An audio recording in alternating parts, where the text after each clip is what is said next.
Perkenalkan, nama saya Naila Aishuba Sisilia dengan NIM 0702231011. Saya bertanggung jawab sebagai analisis kebutuhan yang dimana saya mengidentifikasi apa yang diperlukan pelanggan seperti fitur-fitur yang memudahkan proses belanja online, metode pembayaran yang sesuai, dan pengalaman pengguna yang nyaman. Perkenalkan, nama saya Raja Amri, NIM saya 0702232071. Di proyek ini saya bertanggung jawab sebagai analis kebutuhan. Seperti yang dijelaskan rekan saya sebelumnya, saya juga merancang daftar kebutuhan teknis yang diperlukan oleh pengembang untuk aplikasi e-commerce yang sesuai dengan target pasar. Perkenalkan, nama saya Raymond Edvindo Ginting dengan NIM 0702233140. Di proyek kali ini saya bertugas untuk mendesain tampilan pengalaman pengguna atau UI UX. Untuk aplikasi e-commerce kali ini menggunakan Figma supaya tampilannya terlihat lebih baik dan lebih jelas. Terima kasih. Perkenalkan, nama saya Abian Zafar Wijaya dengan NIM 0702232074. Di sini saya bertugas untuk mengerjakan bagian front-end, yaitu dengan membuat tampilan dari websitenya menjadi lebih responsif dan interaktif dengan menggunakan HTML, CSS, dan JavaScript. Perkenalkan, saya Fitri Aisyah dengan NIM 0702232076. Di proyek ini, saya bertanggung jawab sebagai back-end developer, di mana saya mengembangkan sistem di belakang layar seperti pengolahan database, autentikasi pengguna, dan logika bisnis aplikasi.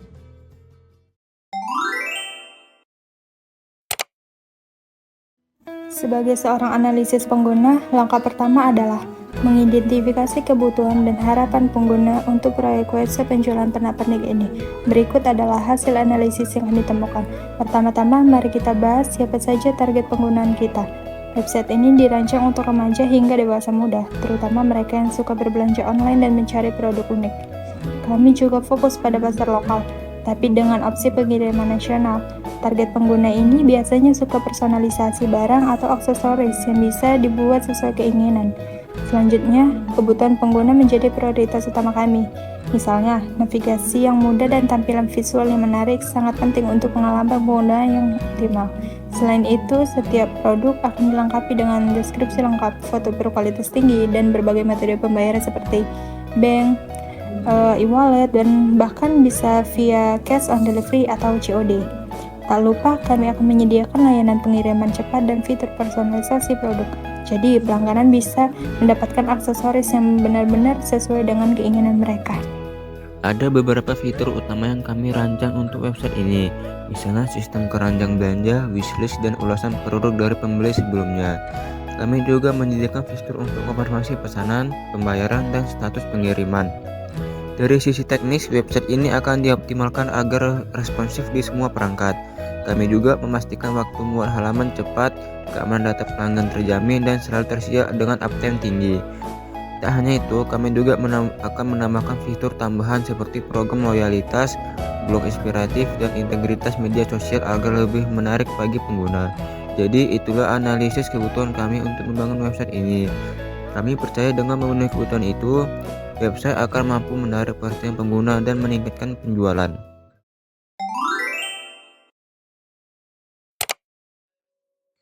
Nah, jadi ini dia gambaran desain dari website yang akan kami buat, yaitu Blinkbox Shop yang sudah kami desain di Figma. Ini tampilan homepage-nya. Di sini kita bisa lihat ya, di sini di bagian page-nya itu namanya itu web design, dan di layers pertama itu ada homepage. Dan ini dia itu tampilan di awalnya, dan di homepage ini banyak ya elemen-elemen yang kita gunakan, dan di sini juga dibagi ke dalam 2 grup untuk elemen-elemennya. Sebenarnya di bagian grup ini juga dibagi beberapa grup untuk memudahkan kita menyelesaikan desain-desainnya. Grup-grup ini berfungsi untuk menyatukan elemen-elemen yang sudah kita desain supaya menjadi satu kesatuan. Dan setiap nama-nama di grup itu bisa diganti ya namanya, untuk kembali ke seperti awal tadi, untuk memudahkan kita mengingat grup-grupnya untuk desain kita ini. Dan untuk namanya itu terserah kita mau buat apa, yang penting mudah kita ingat dan mudah untuk kita pahami supaya untuk desainnya nanti teratur dan kelihatan lebih rapi.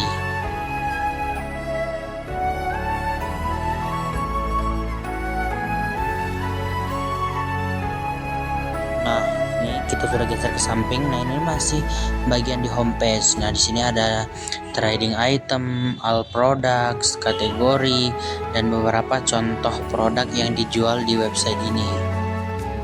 Nah, ketika kita mau login, maka tampilannya itu seperti ini. Dan di sini itu ada bagian email dan password. Nah, kemudian masuk kita ke dalam halaman register. Nah, tampilannya itu seperti ini ya.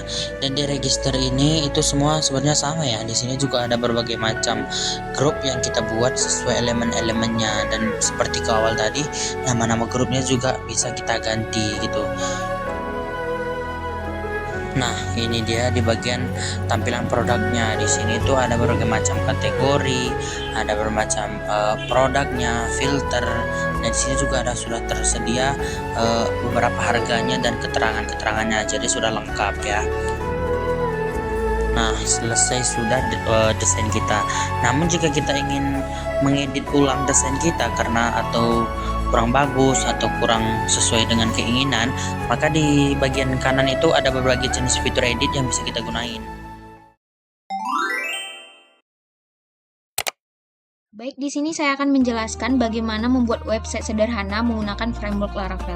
Jadi kita nanti akan menggunakan yang namanya Blade sebagai template engine untuk mengatur layout dan tampilan website kita nanti. Tapi sebelumnya ada beberapa software yang perlu kita siapkan. Yang pertama itu kita butuh PHP. Pastikan versi PHP yang diinstal itu minimal versi 8 kalau mau pakai Laravel 10. Kemudian komposernya juga komposer untuk menginstal Laravelnya. Kemudian Node.js untuk mengelola file front end ya.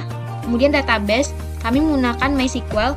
Kemudian kode editor, Visual Studio Code, dan ada beberapa extension yang harus diinstal. Kemudian web server, kalau udah pakai MySQL, otomatis sudah pakai XAMPP atau mau pakai Laragon juga boleh.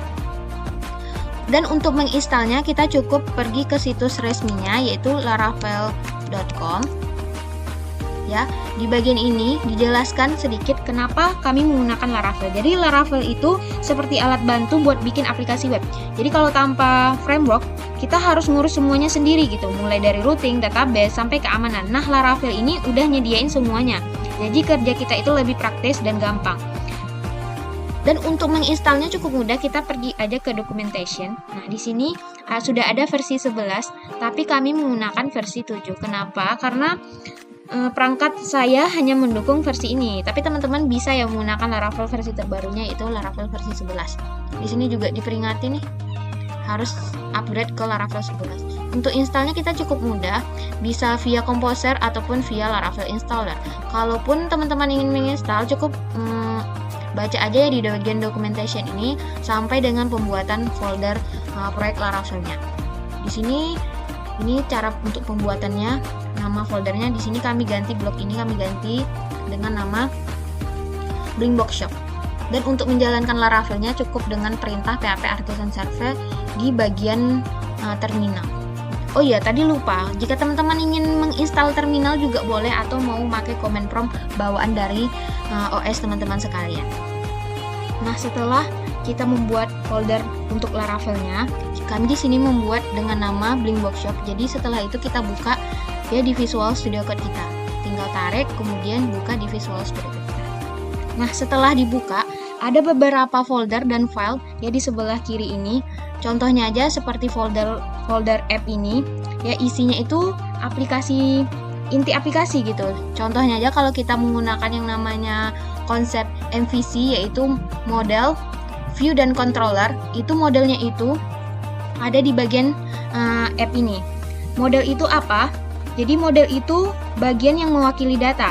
Dia kayak jembatan antara aplikasi dan database. Jadi semua aturan soal data seperti struktur tabel atau logika terkait data itu ada di sini. Nah, untuk controllernya itu ada di bagian HTTP ya, di bagian di sini.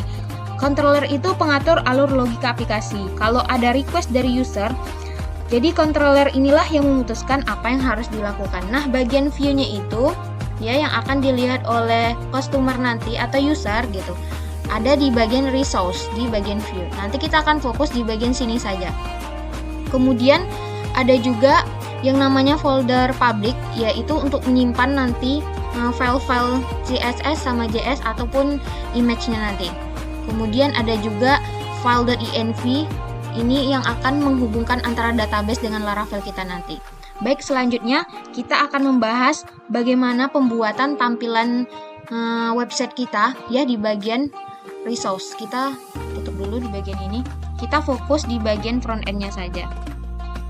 Di sini ada dua folder, yaitu folder layout dan folder page. Nah, di bagian layout ini kita fokus pada yang namanya file di master.blade.php. Nah, di bagian ini kita bisa sebut ini sebagai template utama ya. Jadi ini namanya Blade templating engine gitu yang telah diberikan oleh Laravelnya sendiri. Di sini ada beberapa sintaks Blade seperti include. Nah, include ini artinya apa? Include ini artinya menyisipkan file seperti ya di sini berarti yang disisipkan yaitu adalah layout head. Nah, bagian kode ini yang sebanyak ini bakalan masuk di bagian ini. Kita sisipkan di sini. Jadi kita nggak usah ngulang atau copy paste lagi gitu kodenya. Kita tinggal panggil aja. Nah, bagian yield ini ya, sintak yield ini artinya mengisi konten, menandai area yang bisa diisi oleh konten yang berbeda. Jadi di sini seperti ruang kosong. Penggunaannya gimana? Penggunaannya contohnya di bagian about us. Seandainya kita pengen navigasi itu ada di setiap halaman seperti about us, blog detail, ataupun di bagian home nanti. Jadi kita nggak usah ngulang-ulang lagi. Kita tinggal bikin ya yang namanya section gitu. Section ini ialah mengisi konten di area yang ditandai oleh yield. Jadi yang bagian ini ya akan mengisi ruang di bagian di sini tadi. Nah, kemudian kita balik lagi di bagian about us ini ada yang namanya syntax extend. Nah, syntax extend ini itu artinya mengikuti template utama. Jadi ini bakalan make yang namanya template utamanya seperti master.blade.php. Selanjutnya kita bisa bisa membuat tampilan lain seperti checkout-nya, bagian checkout, halaman login, halaman order seperti biasa. Tapi dengan penggunaan template Blade Engine tadi, kita mempermudah kita dalam membuat strukturnya. Selanjutnya akan dibahas sedikit ya mengenai cara kerja database-nya. Bagaimana menggunakan database-nya itu, mengolah database di Laravel. Kita tutup terlebih dahulu, kita fokus ke bagian ini. Nah, di sini ada yang namanya migration dan seeder. Nah, migration ini membantu kita dalam mengelola database. Kita ingin membuat struktur tabel gitu, kita bisa menggunakan yang namanya migration. Dan seeder ini untuk mengisi database kita. Jadi kita nggak usah bikin manual ya, menuliskan query SQL-nya secara manual di PHP MyAdmin. Kita bisa menggunakan perintah dari Laravelnya aja. Kita buka di terminal, nanti kita tuliskan perintahnya. Kemudian untuk menghubungkan antara database dengan Laravelnya, kita pergi ke file.env. Nah, di file.env ini kita isi ya sesuai dengan database kita. Seperti koneksinya kemana. Kalau kita menggunakan database-nya MySQL, berarti ditulis di sini MySQL. Tapi biasanya dia secara default akan terkoneksi ke MySQL, kemudian hostnya apa, kemudian portalnya apa, dan nama database-nya apa. Di sini kami membuat nama database-nya itu Blink Box Shop. Kemudian username-nya apa dan password-nya kalau ada dituliskan. Biasanya ya udah nggak ada gitu. Jadi kayak gitulah untuk konfigurasi antara database-nya dengan Laravel-nya. Baik, di situ saja. Nanti terakhir akan ditampilkan bagaimana cara tampilan website kami setelah dibangun menggunakan yang namanya framework Laravel. Di sini saya akan menunjukkan tampilan dari website kami. Pertama-tama kita buka dulu XAMPP, lalu nyalakan Apache dan juga MySQL. Selanjutnya kita masuk ke Visual Studio Code dan pergi ke terminal. Lalu buat perintah berupa php artisan.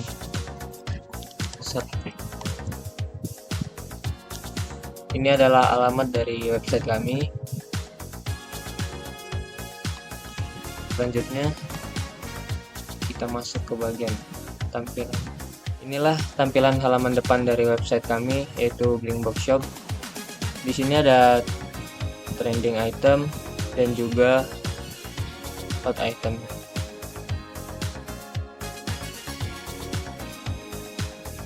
Oke, selanjutnya kita login dulu. Bagi yang belum punya akun ya bisa langsung membuat akunnya dengan cara registrasi terlebih dahulu. Di sini karena kami sudah memiliki akunnya, jadi kami hanya tinggal login saja.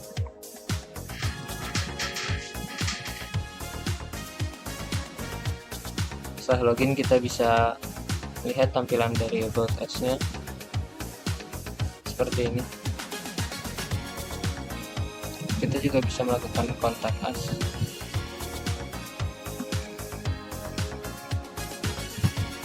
Kalian bisa menghubungi kami melalui telepon, email, atau bahkan mengirimkan pesan. Selanjutnya masuk ke bagian produk seperti ini.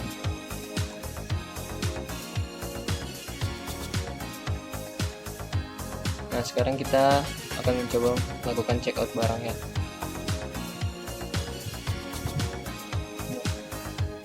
Barangnya sudah masuk ke bagian keranjang, bisa kita lihat. Baru kita klik checkout.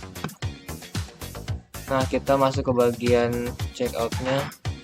Di sini ada total harga, alamat pengiriman, dan juga metode pembayarannya.